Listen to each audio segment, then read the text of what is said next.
This is Fast Moving Targets at the Noorderslag Eurosonic Festival. 2 days we talk to people about music, technology and all things concerned.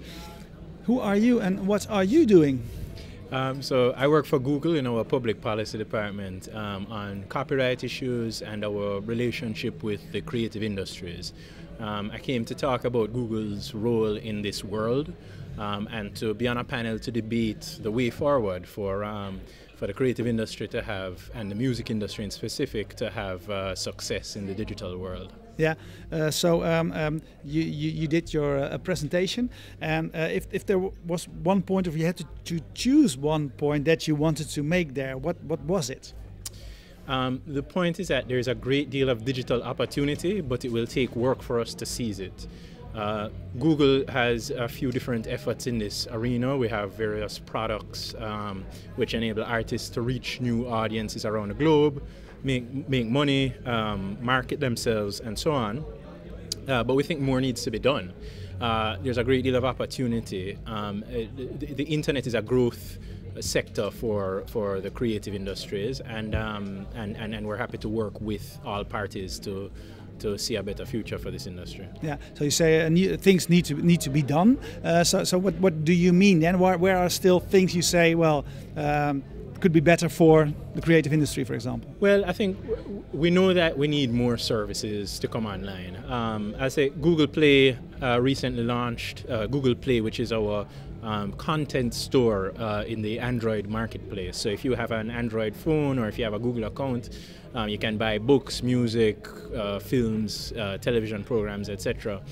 Now, we recently launched a music store in 5 countries in Europe, which I think is great and will be a boon for artists and a boon for consumers who want to find music online.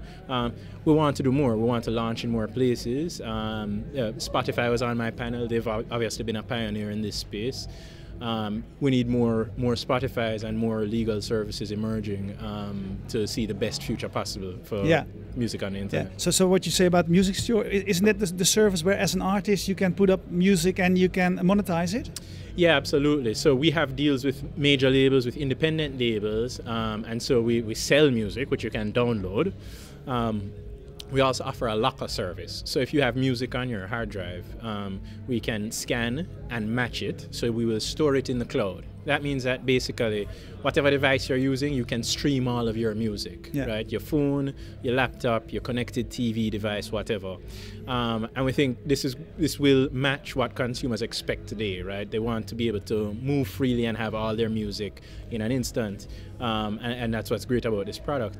In addition to our deals with the big majors and the indie labels, artists themselves can get involved, claiming their artist pages on what we call the Artist Hub, sell their music directly, engage in a relationship with their fans on social media and so on. And is it the role you want to play in other creative industries as well? So, for example, books or films, etc. Absolutely, and we have an enormous number of partnerships with creative industries. Through Google Play, we sell ebooks.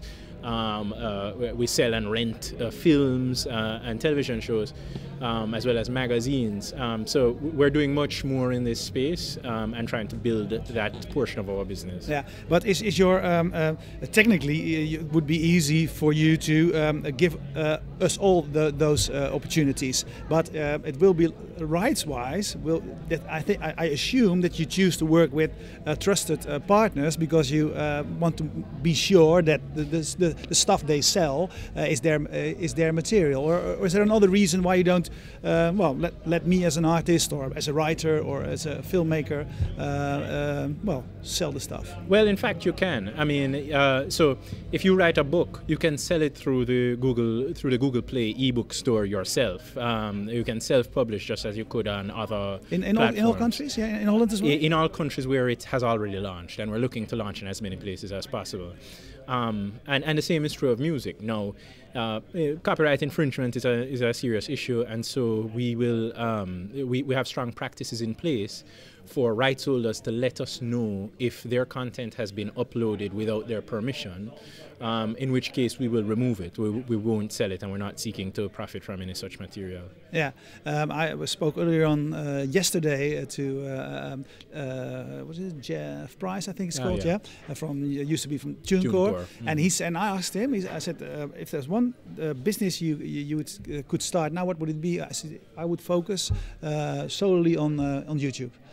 Because he says, as an artist, because you have in place, of course, that you can say other people are not allowed to use my music, or you can say, well, if they use, I let them use my music, yeah. And when we sell, and when you sell ads around it, it goes to the rights holder. Yeah. So he says, don't keep it to yourself, but give people the opportunities to use your material, and then you make more money. Absolutely.